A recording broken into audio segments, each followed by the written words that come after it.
এক এক সময় ভাবি আমার থেকে কষ্টে কেউই নেই, তাই ভাবতাম। আর এখন আর ভাবি না। কারণ সত্যি কথা বলতে যখন বাইরে সবার সঙ্গে কথা বলি, সবার বিষয়টা বুঝি, এখন বুঝতে পারি সবারই একটা না একটা সমস্যা থেকেই যায়।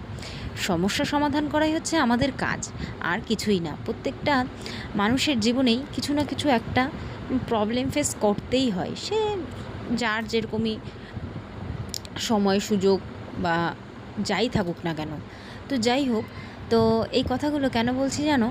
সত্যি কথা বলতে এক এক সময় নিজেকে এতটা মানে এতটাই খারাপ, নিজেকে দোষী করি যে সত্যি আমার মতো কষ্টে বা আমার মতো এরকম লাইফ কেউরই হয়তো নেই, আমারই আছে। কিন্তু না, সত্যি কথা বলতে সবারই মধ্যে সবাইকে দেখে মনে হয় কি সবাই খুব ভালো আছে, কিন্তু ভিতরে দেখতে গেলে বোঝা যায় যে সত্যি সে কিছু না কিছু কষ্টের মধ্যে থাকে।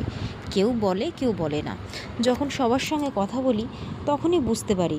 তোমাদের একটা কথা, একটা গল্প বলি, শোনো। আমার শাশুড়ি মা আমাকে বলছে, বলে কি এখনের দিনে শাশুড়ি বৌমার যেটা হয় আর কি, ঝগড়াঝাটি হেন তেন থাকে, এটা বাস্তব কথা, সবার মধ্যেই টুকটাক থাকে। এবার আমাদের মধ্যে নেই বলা ভুল, আমাদের মধ্যে অতটাও নেই। হ্যাঁ, মনোমালিন্য থাকে, দেখো ভালোবাসা যেখানে সেখানে রাগ অভিমান থাকে, এটা সত্যি কথা মানতেই হবে। কিন্তু আমার শাশুড়ি বলে কি না, আমরা যেভাবে তিনজন মানুষ আছি যথেষ্ট ভালো আছি। এক বাবা ছিল, বাবা মারা গেছে, শ্বশুর মশাই।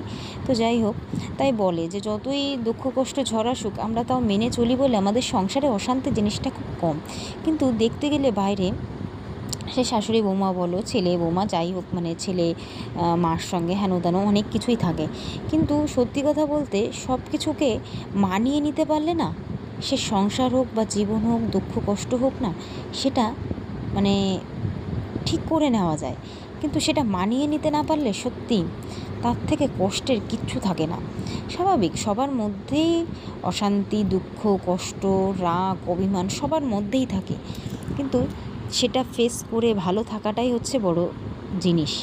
এবার আমি অনেক কিছু নিয়ে দুঃখ করি নিজেকে নিজে, যে কি না কি হেন তেন অনেক কিছুই ভাবি। কিন্তু যখনই অনেকের কাছেই যা যা শুনি সত্যি, তখন মনে করি আমার তো কী কষ্ট, তাদের তো আমার থেকেও কষ্ট, তারাও তো হাসি মুখে কত সুন্দর করে থাকে, তা আমি কেন পারবো না?